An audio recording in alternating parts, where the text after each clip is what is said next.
नमो अरिहन्ताणम् नमो सिद्धाणम् नमो आयरीयाणम् नमो वज्रायाणम् नमो लोये सवसाहूणम्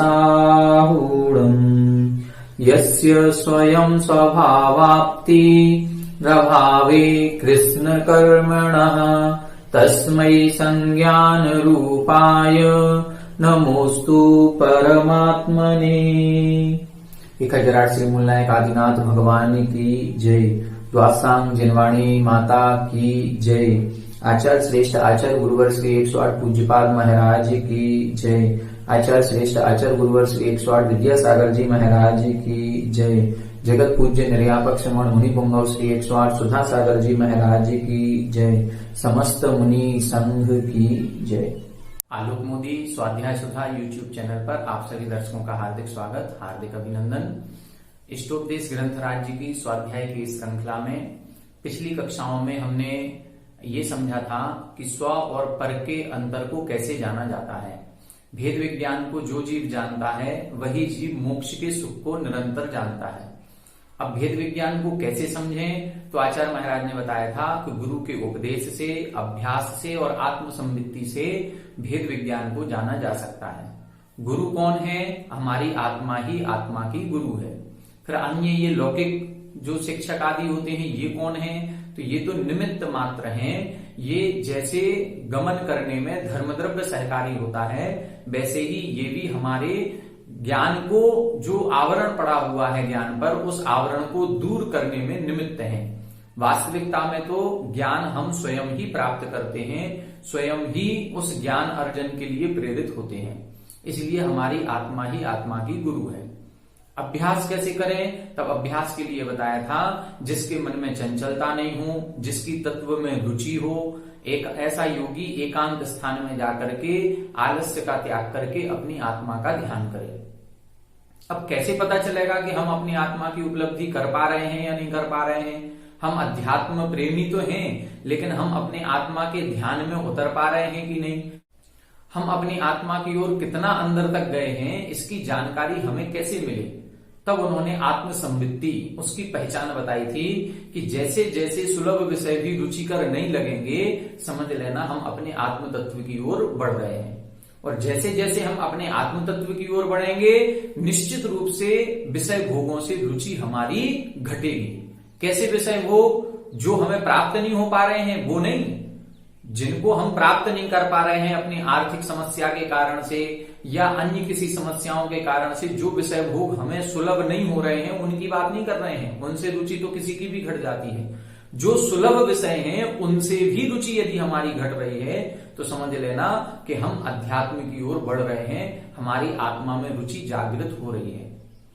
और कैसा इसको लगने लगता है? तो इधर विषय भोगों से रुचि भी घटेगी, दूसरी तरफ संसार भी झूठा प्रतीत होने लगेगा।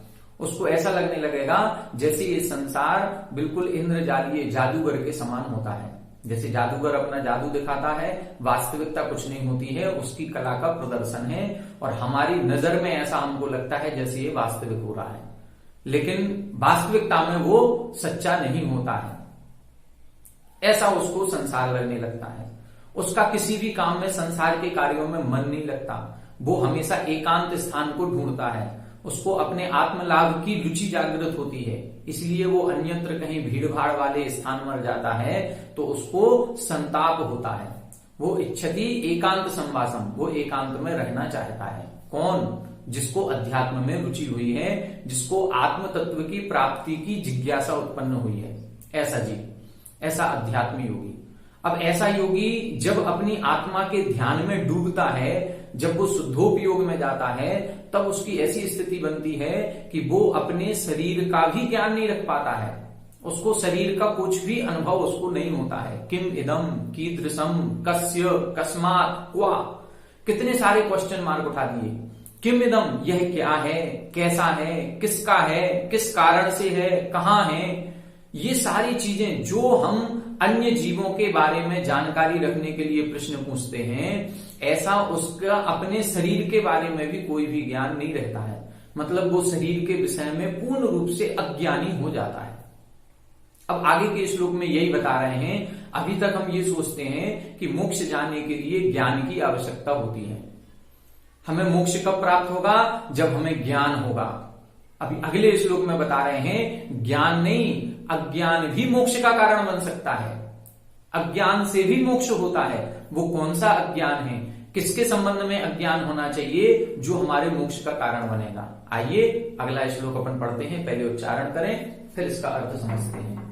अगच्छंस्तद्विशेषाणा अगच्छंस्तद्विशेषाणा मन विज्ञश्च जायते मन विज्ञश्च जायते अज्ञात तद्विशेषस्तु अज्ञात तद्विशेषस्तु बध्यते ना विमुच्यते बध्यते ना विमुच्यते अगच्छंस्तद्विशेषाणा अगच्छंस्तद्विशेषाणा मन विज्ञश्च जायते मन विज्ञश्च जायते अज्ञात तद्विशेषस्तु अज्ञात तद्विशेषस्तु बध्यते ना विमुच्यते बध्यते ना विमुच्यते। एक बार आप लोग पढ़ें। अगच्छंस्तद्विशेषाणा मन विज्ञश्च जायते अज्ञात तद्विशेषस्तु बध्यते ना विमुच्यते। देखें यहां बता रहे हैं अगच्छंस तद्विशेषाणाम, मां ऊपर जाएगा, आ यहां से निकलेगा। तो विशेषाणाम उनकी विशेषताओं में, किसकी? तद विशेषाणाम उसकी विशेषताओं में। अगच्छन नहीं जानता हुआ, गच्छन यानी जानना और अगच्छन यानी नहीं जानता हुआ। किसकी विशेषताओं को नहीं जानता हुआ? उस शरीर आदि की विशेषताओं को। इसके पहले जो श्लोक लिखा था किमिदं कीदृशं कस्य कस्मात् क्वा इति अविशेषयन् स्वदेहम अपि न अवेति। अपने शरीर को भी नहीं जानता है, मतलब शरीर के विषय में कैसा हो रहा है? वो अज्ञानी हो रहा है। अगच्छंस तद विशेषाणाम उस शरीर आदि की विशेषताओं को अगच्छन नहीं जानता हुआ। ये शरीर कैसा है, किसका है, किस कारण से है, मैंने खाना खाया कि नहीं खाया, सर्दी गर्मी लग रही है कि नहीं लग रही है, शरीर में कहां कष्ट हो रहा है, इन सभी विषयों पर अज्ञानी बन जाता है। वो कुछ नहीं जानना चाहता कि शरीर का क्या हो रहा है। उसको शरीर से कोई मतलब नहीं है, उसको किससे मतलब है? अपने आत्म तत्व से। तो शरीर के विषय में क्या हुआ? उस शरीर की विशेषताएं जितनी भी हैं उन विशेषताओं को नहीं जानता हुआ अनविज्ञ जायते। अनविज्ञ, अनविज्ञ का मतलब अज्ञानी हो जाता है। अज्ञानी किसे कहेंगे? अज्ञानियों से कहेंगे जिस संबंध में चर्चा की जा रही है उस संबंध में कोई भी ज्ञान उसको ना हो, तो वो अज्ञानी है। तो यहां पर किसके संबंध में बात की जा रही है? पर पदार्थों के संबंध में। शरीर आदि जो पर पदार्थ हैं स्वदेहम अपि न अवेति, अपने शरीर को भी नहीं जानता है। तो यहां शरीर की बात चल रही है कि इस शरीर के विषय में भी, इस शरीर की विशेषताओं को भी नहीं जानता हुआ वह अज्ञानी हो जाता है। कौन अज्ञानी हो जाता है? जो अध्यात्म योगी है, जो अपनी आत्मा के ध्यान में लगा हुआ है। ऐसा अध्यात्म योगी जब शुद्धोपयोग में रहता है, जब शुक्ल ध्यान आदि करता है, तब जाकर के उसको कुछ भी ज्ञान नहीं रहता इस शरीर के ऊपर क्या हो रहा है, कितने उपसर्ग आ रहे हैं। मान लो आत्मा ध्यान करने बैठी है, सामायिक करने बैठी है। अब उस सामायिक के समय एक स्यालनी आकर के पैर का भक्षण करने लगी। बाहुबली भगवान ध्यान में लीन हुए तो बेलें चढ़ गई, सांप ने बामी बना ली, पक्षियों ने घोंसले बना लिए, ऐसे निश्चल खड़े हो गए। उस शरीर का कुछ भी ध्यान नहीं रहा। जो गुप्ती का कथन आता है सम्यक प्रकार निरोध मनवचिकाय आत्म ध्यावते तिन सुथर मुद्रा देख मृगगण उपल खाज जावते। कितनी बड़ी बात कही उसमें। ये कहा इतनी सम्यक प्रकार से अपने योगों का निरोध करते हैं, मन वचन काय की इतनी स्थिरता बना लेते हैं कि जो जंगल में पशु होते हैं, जब उन पशुओं को खाज खुजानी होती है तो वो खाज अपने हाथ पैर से नहीं खुजा पाते हैं। वो किसी पेड़ की या किसी पत्थर की, चट्टान की रगड़ करते हैं और उस रगड़ करने से फिर उनकी खाज खुजाई जाती है। तो वो उनकी सुथिर मुद्रा देख करके, उनकी स्थिर मुद्रा को देख करके वो जितने भी पशु हैं वो कंफ्यूज हो जाते हैं। वो नहीं समझ पाते हैं कि ये कोई पत्थर है या कोई मुनिराज का या किसी श्रावक का या किसी व्यक्ति का, मनुष्य का शरीर है, और वो उस शरीर से आकर के अपने शरीर की रगड़ करते हैं, अपनी खाज को खुजाने लगते हैं। इतनी अकंप निश्चल अवस्था शुद्धोपयोग की अवस्था में हो जाती है जब मुनिराज अपना ध्यान करते हैं आत्मा का। तभी उस समय लिखा है कि जो त्रिगुप्तिते सहज टरे थे, ज्ञानी के छिन माही त्रिगुप्तिते सहज, कोटि जन्म तप तपे ज्ञान बिन कर्म, करोड़ों जन्मों तक तप तपने से जितने कर्म झड़ते हैं, करोड़ों जन्मों के कर्म त्रिगुप्तिते, तीन गुप्तियों के माध्यम से जब मन वचन काय की एकाग्रता हो जाती है तो उस एकाग्रता के कारण से क्षण मात्र में वो सारे कर्मों की निर्जरा हो जाती है। वो सारे कर्मों की निर्जरा कैसे हो जाती है, उसमें क्या कारण है? उसमें कारण केवल एक है कि उनको अपने शरीर का भी भान नहीं रहा, वो अपने शरीर का भी ज्ञान नहीं कर पा रहे हैं। उनको शरीर की कोई चिंता नहीं है कि शरीर पर क्या हो रहा है। लोहे के गर्म आभूषण पहनने के बाद भी उनको कोई तकलीफ नहीं हुई, एहसास ही नहीं हुआ। तकलीफ का क्या मतलब? एहसास ही नहीं होता है कि हमारे शरीर पर कुछ हो रहा है। वो इतना अपने आत्म ध्यान में लीन हो जाते हैं। और बस यही लीनता जो होती है, जो शरीर के विषय में जो अज्ञानी बन जाता है। देखें कितनी अच्छी बात लगी, अगर तद विशेषाणाम, उन विशेषताओं को नहीं जानता हुआ अज्ञानी हो जाता है, और अज्ञात तद विशेषस्तु, और उन विशेषताओं में जो अज्ञात यानी अज्ञानी हो जाता है, न बध्यते, फिर वो बंधन को प्राप्त नहीं होता है, बल्कि विमुच्यते, कर्मों से छूट जाता है। कितनी बड़ी बात कही। जो हमने ये लाइन पढ़ी है छठाला में कि करोड़ों जन्मों तक तप तपने के बाद भी जो इतने कर्मों की निर्जरा होती है, उतने कर्म क्षण मात्र में कट जाते हैं। तो क्षण मात्र में कैसे कटते हैं? त्रिगुप्तिते, तीन गुप्तियों के माध्यम से। कई लोग इस लाइन का बहुत गलत अर्थ ले जाते हैं। वो कहते हैं करोड़ों जन्मों तक मुनि बन गए, करोड़ों जन्मों तक तप किया तो भी कुछ नहीं हुआ। किसके झड़ते हैं? ज्ञानी के छिन्माही, ज्ञानी के ज्ञान होना चाहिए। बस शास्त्रों का ज्ञान करें, केवल आत्मा आत्मा करते रहें, शास्त्रों को पढ़ते रहें, ना मुनि बने ना तपस्या करें। बस ज्ञान मात्र करने से क्षण मात्र में कर्म झड़ जाएंगे। अरे आगे की लाइन क्यों नहीं बोलते हैं? वो आगे की लाइन है त्रिगुप्तिते सहज करने थी। बस त्रिगुप्तिते नहीं बोलेंगे, वो केवल इतनी बोलेंगे ज्ञानी के छिन्माही। किस चीज में ज्ञानी है वो है तीन गुप्तियों में ज्ञानी। आत्मा का ध्यान कैसे करना है, मन वचन काय की स्थिरता कैसे बनानी है, इस विषय में वो ज्ञानी है। शास्त्रों के ज्ञान से कोई मतलब नहीं। अष्ट प्रवचन मात्रिका का ज्ञान भी मोक्ष ज्ञान में सहकारी है। और पूरे द्वादशांग का ज्ञान कर लें, और यदि अष्ट प्रवचन मात्रिका का ज्ञान नहीं है तो भी वो अभव्य भी यही रहेगा संसार में, उसको मोक्ष नहीं होगा। पूरे द्वादशांग का ज्ञान होने के बाद भी नहीं हो पाएगा। 11 अंग 9 पूर्व तक का ज्ञान अभव्य जीव को हो जाता है। तो 11 अंग 9 पूर्व तक का जो उसने ज्ञान कर लिया, लेकिन उसको 3 गुप्ती और 5 समिति, ये अष्ट प्रवचन मात्रिका का ज्ञान नहीं है, तो वो करोड़ों जन्मों तक भी तपता रहेगा, लेकिन उसको मोक्ष नहीं होगा। मोक्ष किसको होगा? 3 गुप्तियों के माध्यम से कर्मों की निर्जरा होती है। वो 3 गुप्ति कब बनेंगी? जब हम शरीर के विषय में अनभिज्ञ हो जाएं, केवल आत्मा के विषय में लीन हो जाएं, केवल आत्मा के विषय में इतनी गहराई में उतर जाएं कि बहिरंग उपसर्ग परिसय का ध्यान ही नहीं रहे। पूर्व में भी एक श्लोक इन्होंने लिखा था, परिसहाद्य विज्ञाना दासरवस्य निरोधिनी जायते ध्यात्म योगेन कर्मणा मासु निर्जरा। आसु शीघ्र ही होने लगती है। किस कारण से?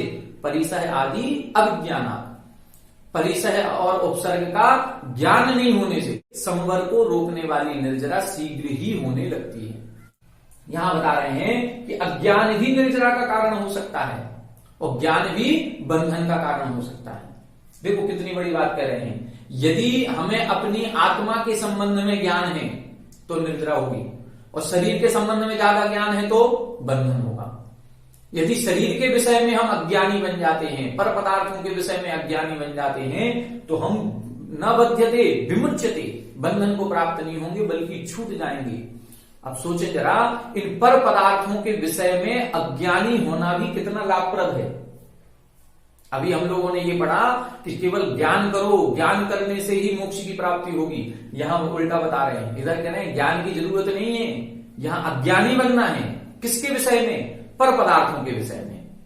और हम आज तक अपनी विडंबना देखो, हम सबको जानते हैं, अपने शरीर को भी जान रहे हैं, अपने माता पिता को भी जान रहे हैं, अपनी पत्नी पुत्र आदि को जान रहे हैं, अपनी घर संपत्ति मकान को जान रहे हैं, पड़ोसियों को जान रहे हैं, मोहल्ले को जान रहे हैं, पूरे शहर को जान रहे हैं, यहां तक कि पूरी देश और दुनिया की खबर रखते हैं। पूरी दुनिया की खबर हमें है, लेकिन जो हमारा स्वयं का आत्म तत्व है उसकी हमें कोई खबर नहीं, और इसीलिए हम संसार में हैं। यही संसार का कारण है कि हम अभी तक पूरी दुनिया की खबर रखने में रुचि रखते हैं। न्यूज चैनल देखेंगे तो देश और दुनिया में क्या हुआ उसकी खबर बताओ, लेकिन यदि महाराज श्रीनगर में आए हैं जो आत्मा के विषय में ज्ञान बता रहे हैं तो वो हमें रूखा लगता है, उसमें हमें रुचि नहीं आती है। तो जब तक हम इन पर पदार्थों के ज्ञान में फंसे रहेंगे, पड़ोसी के घर में क्या हो रहा है, पड़ोसी के घर में क्यों लड़ाई हुई, पड़ोसी के घर में शादी कहां हो रही है, पड़ोसी के घर में क्या चल रहा है, ये सारी जानकारी हमें चाहिए। केवल एक पड़ोसी नहीं, पूरे मोहल्ले की जानकारी हमको होती है कि किसके घर में क्या हो रहा है, किसके घर में कौन आया कौन गया, क्या सामान खरीदा गया, कब खरीदा, किस दुकान से खरीदा, कितने में खरीदा, सस्ता खरीदा, महंगा खरीदा, हर एक चीज की जानकारी हमको होती है। लेकिन हमें अपने विषय में जानकारी, अपने विषय में हम बिल्कुल जीरो है, कुछ भी ज्ञान नहीं है। और जब तक हमें इन पर पदार्थों का ज्ञान रहेगा और अपने विषय में अज्ञान रहेगा, हम कर्म बंधन से बंधेंगे, छूटेंगे नहीं। लेकिन इधर क्या कह रहे हैं, अज्ञात तद विशेषस्तु, उन पर पदार्थों के विषय में जो अज्ञानी हो जाता है वो अज्ञान, वो बंध का कारण नहीं है, विमुच्यते, निर्जरा का कारण है। बहुत बड़ी बात कही है आचार्य ने। अभी तक हम लोग केवल ज्ञान ज्ञान ज्ञान के पीछे पड़े रहते हैं। अरे अज्ञान भी मोक्ष जाने का कारण है, अज्ञान से भी कर्मों की निर्जरा हो सकती है। बस अब हमें उल्टा करना है कि जिसके विषय में अभी तक हम ज्ञान लेते थे उसके विषय में हमें अज्ञानी बनना है, सब पर पदार्थों के विषय में अज्ञानी। ज्यादा परिचय करने से कोई फायदा नहीं है, ज्यादा ज्ञान करने से कुछ नहीं होना है। केवल अपने आत्म तत्व को जाने, अपनी आत्मा को जानेंगे तो हमारे कर्मों का क्षय होगा और हम भी मोक्ष को प्राप्त करेंगे। तो इधर फिर से देख ले, स्पष्ट लिख दिया, अगच्छंस तद विशेषाणाम, उन शरीर आदि की विशेषताओं को अगच्छन, नहीं जानता हुआ, अनभिज्ञः जायते, वो अज्ञानी बन जाता है। किसके विषय में, पर पदार्थों के विषय में। तो पर पदार्थों की विशेषताओं को नहीं जानता हुआ अज्ञानी बन जाता है, और जो तद विशेषस्तु, उन विशेषताओं में अज्ञानी हो जाता है, वो न बंध्यते, वो फिर कर्म बंधन को प्राप्त नहीं होता है, अपितु विमुच्यते, छूट जाता है। तो हमें पर पदार्थों से ज्ञान को कम करना है, पर पदार्थों को जानने में रुचि नहीं लगानी है। ये पर पदार्थ ही हमारे दुख का कारण होते हैं, ये पर पदार्थ ही दुख का कारण है। पहले अपन ने एक श्लोक आचार्य महाराज ने ही कहा था, दुख संदोह भागित्वम संयोगाद देहिनाम। इस संसार में संयोग के कारण से ही इस प्राणी को दुखों का भागीदार होना पड़ रहा है। दुख संदोह भागित्वम, दुखों के समूह का भागीदार हम क्यों बन रहे हैं, संयोगाद, संयोग के कारण से। और संयोग किसका हो रहा है, इन पर पदार्थों का। पहले शरीर का संयोग हुआ, कर्मों का संयोग हुआ, और फिर तो ये घर मकान स्त्री पुत्र आदि जितने हैं इन सब का संयोग हो रहा है। और ये पर पदार्थ ही हमारे दुख का कारण है, आत्मा हमारी सुख का कारण है। अगले श्लोक को देखें, अगले श्लोक में इसी बात को आचार्य महाराज कह रहे हैं। आइए पहले श्लोक का उच्चारण करें, फिर इसका अर्थ समझेंगे। परः परस्ततो दुःख, परः परस्ततो दुःख, मात्मैवात्मा ततः सुखम्, मात्मैवात्मा ततः सुखम्, अतएव महात्मानस्, अतएव महात्मानस्, तन्निमित्तं क्रतोद्यमः, तन्निमित्तं क्रतोद्यमः। परः परस्ततो दुःख, परः परस्ततो दुःख, मात्मैवात्मा ततः सुखम्, मात्मैवात्मा ततः सुखम्, अतएव महात्मानस्, अतएव महात्मानस्, तन्निमित्तं क्रतोद्यमः, तन्निमित्तं क्रतोद्यमः। आप लोग उच्चारण करें एक बार। परः परस्ततो दुःख, मात्मैवात्मा ततः सुखम्, अतएव महात्मानस्, तन्निमित्तं क्रतोद्यमः, तन्निमित्तं क्रतोद्यमः। देखें अर्थ देखें, यहां बता रहे हैं परः परः, पर पदार्थ पर हैं, ततः दुखम, मां ऊपर जाएगा, ततः दुखम, उनसे दुख की प्राप्ति होती है। अभी पिछले श्लोक में हमने समझा कि जो पर पदार्थों के विषय में अज्ञानी हो जाता है वो छूट जाता है, किससे? कर्म बंधन से, उसको कर्म बंधन नहीं होता है, और जो पूर्व में कर्म बांध चुके हैं उनकी निर्जरा होने लगती है। किस कारण से? यदि हम पर पदार्थों के विषय में अज्ञानी बन जाएं। और अज्ञानी बनने का फायदा क्या है? अज्ञानी बनने का फायदा ये है कि पर पदार्थों से दुख की प्राप्ति होती है। परः परः ततो दुखम, पर पदार्थ पर हैं, ये हमारे नहीं हैं, ये आत्मा का स्वरूप नहीं है। ततः दुखम, उनसे दुख की प्राप्ति होती है। आत्मा एव आत्मा, आत्मा ही मेरी स्वयं की आत्मा है, यही मेरा है। ततः सुखम, इससे सुख की प्राप्ति होती है। पर पदार्थों से दुख की प्राप्ति होती है, और निज जो हमारा स्वयं का है उससे हमें सुख की प्राप्ति होती है। कभी ऐसा हुआ कि पड़ोसी ने कोई सामान खरीदा हो और सुख की प्राप्ति हमको ही हो? नहीं होगी। क्यों? वो पर है, वो पड़ोसी ने खरीदा है, वो दूसरे का आइटम है, दूसरे के आइटम से, दूसरे के सामान से दूसरे को ही सुख हो सकता है, हमें सुख नहीं होगा। हमें सुख होगा हमारी चीजों से। तो हमारी आत्मा का स्वरूप क्या है? हमारी आत्मा का स्वरूप अनंत ज्ञान, अनंत दर्शन, अनंत सुख, अनंत वीर्य वाला है। अनंत चतुष्टय जो हमारी आत्मा में है वो हमारा है। बाकी तो ये सब पर पदार्थ हैं। जो राग द्वेष क्रिया कर रहे हैं हम, वो राग द्वेष की क्रियाएं, ये सब पर पदार्थ हैं। राग द्वेष के जो भाव कर रहे हैं ये भाव भी पर हैं, ये आत्मा का स्वरूप नहीं है। ये शरीर आदि है, ये शरीर आदि भी पर है, ये सब कुछ पर है। जो उसमें लिखा है अन्यत्व भावना, जल पय ज्यों जिए तन मेला, पे भिन्न भिन्न नहीं वेला, तो प्रगट जुदे धन धामा, क्यों हुए एक मिल सुतरामा। कितनी अच्छी बात लिखी, अन्यत्व भावना का चिंतन करें कि जब दूध और पानी में मिक्स हो गया, दूध पानी दोनों, अब दोनों मिक्स होने के बाद भी हमें पता है कि ये दूध अलग है और पानी अलग है। इसी तरह से हमारी आत्मा और शरीर कर्मबंध सब एक में हो रहा है, फिर भी जो एक में हो रही है वो चीज भी अलग अलग है। कर्म, द्रव्य कर्म अलग है और हमारी आत्मा अलग है। दोनों का स्वरूप अलग है, पुद्गल अलग है, शरीर अलग है, आत्मा अलग है। जो वस्तुएं मिली हुई हैं वो जब दोनों अलग अलग हैं, तो जो पृथक में अलग अलग दिखने वाले पदार्थ हैं वो मेरे कैसे हो सकते हैं?